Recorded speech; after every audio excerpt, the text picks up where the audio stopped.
Good morning dear students, how are you. आशा करते आप सब ठीक होंगे।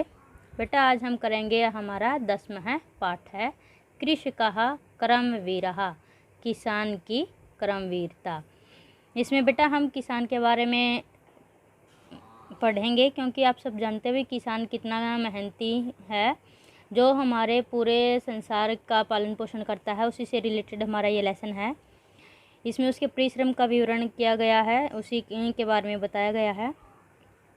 सूर्यस्तप्तु मेघाः वः वर्षन्तु विपुलं जलम, कृषका कृषिकौ नित्यं शीतकाले अपि कर्मठौ।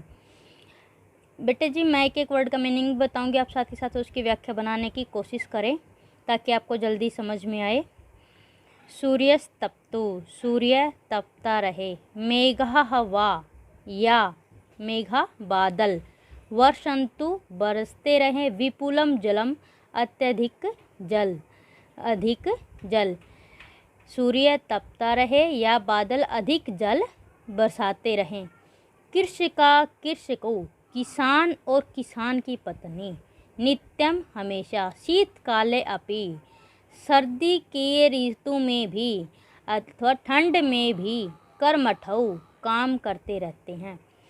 सूर्य तपता रहे या बादल बहुत अधिक जल बरसाते रहें।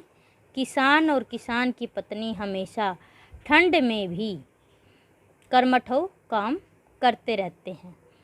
बेटा इसमें देखो, आप देखते कि हर ऋतु में कोई भी मौसम आए लेकिन किसान का काम कभी भी बंद नहीं होता। तो सूर्य चाहे कितना ही तपता रहे या बादल कितना अधिक जल बरसाते रहें या ठंड हो, किसान और किसान की पत्नी हमेशा ही अपना काम करते रहते हैं। ग्रीष्मे शरीरम संवेदनम, ग्रीष्म में गर्मी में। शरीरम शरीर, संवेदनम पसीने से भरा हुआ हो। शीते ठंड में। कंपमयम सदा, या सदा हमेशा। कंपमयम कांपता रहे। हलेन च कुदालेन, हल और कुदाल से। तौ वे दोनों। तू अक्षेत्राणि, तो क्षेत्राणि खेत। कर्षते जोतते रहते हैं या खेत में काम करते रहते हैं। गर्मी में शरीर पसीने से भरा हो या ठंड में से कांपता हो। वे दोनों कौन? किसान और किसान की पत्नी। हल और कुदाल से खेतों में काम करते रहते हैं या खेत को जोतते रहते हैं। पादयोन पदत्रायणे, पादयोन पैरों में। पदत्रायणे जूते, पदत्रायणे जूते।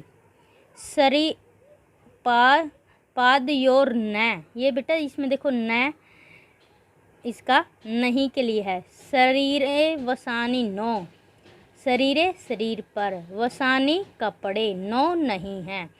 पाँव में जूते नहीं हैं। शरीर पर कपड़े नहीं हैं। निर्धनम जीवनम, निर्धन का जीवन। कष्टम, कष्टों से भरा हुआ है यानी कष्टपूर्ण है। सुखम दूरे ही तिष्ठति, सुख तो दूर ही रहते हैं। निर्धनम या गरीबी का जीवन या निर्धन का जीवन, हम दोनों चीज़ यहाँ पे हम बोल सकते हैं। पाँव में जूते नहीं हैं, शरीर पर कपड़े नहीं हैं। निर्धन का जीवन कष्टों से भरा हुआ है, सुख तो दूर ही रहते हैं। गृहम घर। जीर्णम पुराना। न नहीं। वर्षासु बारिश की। वृष्टि भी। वार्यतुम अक्षतुम, पानी को रोकने में सक्षम समर्थ नहीं है। तथापि फिर भी। कर्मवीरत्वम, कर्मवीर। कृषकाणाम, किसानों का।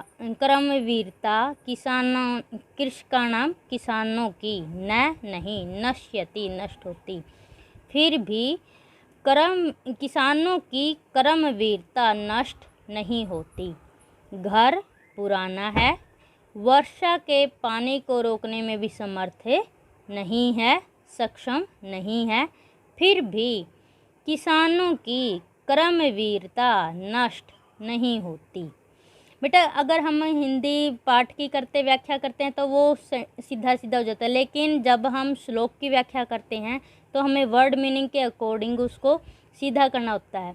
इसी तरह से आगे आप देखें बेटा जी, आगे का हम करते तयो उन दोनों के, श्रमेण परिश्रम से, क्षेत्राणि खेत, शस्य पूर्णानि शस्य फसलों से, पूर्णानि भरे हुए होते हैं, सर्वदा हमेशा, उन दोनों के परिश्रम से खेत हमेशा फसलों से भरे होते हैं। धरित्री धरती, सरसा जाता सरस हो जाती है, उपजाऊ हो जाती है, या जो, शुष्का सूखी, कंटका वृता कांटों से भरी हुई थी।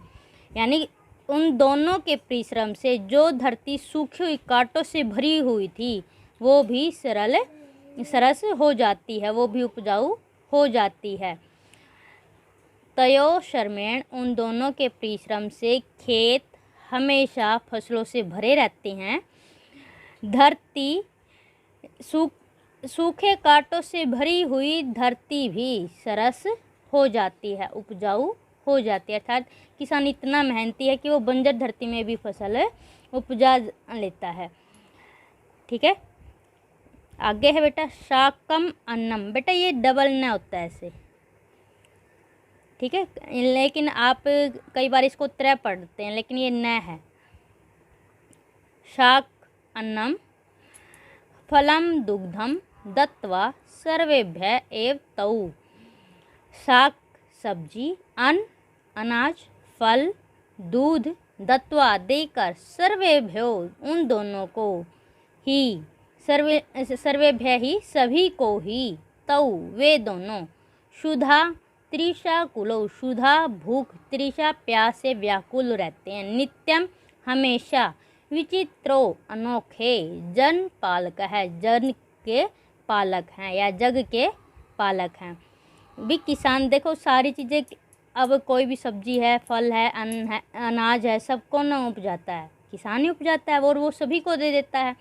और लेकिन किसान खुद भूख प्यास, क्योंकि आप सब देखते हैं, क्योंकि जो भी परिस्थितियां हैं आप सब इससे परिचित हैं, तो आप देखें भी सभी को, सर्वेभ्य एव सभी को ही सब्जी अन्न फल दूध देकर वे दोनों स्वयं भूख प्यास से व्याकुल रहते हैं। ऐसे अनोखे जग पालक हैं वो, ये ऐसे विचित्र जग पालक हैं, यानी जो स्वयं तो भूखे प्यासे रहते लेकिन सबको सारी चीज़ें उपलब्ध कराते हैं। वो अपनी मेहनत के बल पर सभी को सारी चीज़ें उपजा के दे देते हैं, लेकिन खुद उनके, आप सभी परिचित हो क्योंकि आप सब मोस्टली किसान परिवार से जुड़े हुए हैं, तो आप देखेंगे कि किसान को अपने फसल का दाम भी सही नहीं मिलता। तो यहाँ पे उसकी जो भी उसकी विषम परिस्थितियाँ हैं, यानी जो उसकी मजबूरियाँ हैं, उसको इस श्लोक में चित्रित किया गया। उसकी गरीबी के कारण वो इतना तक भी वो अपनी ज़रूरतें भी पूरी नहीं कर पाता।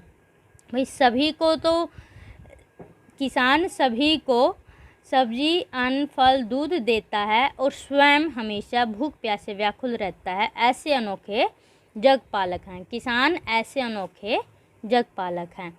इसी के साथ हमारी व्याख्या समाप्त होती है। कल करते हैं हम इसका अभ्यास। इसी के साथ धन्यवाद।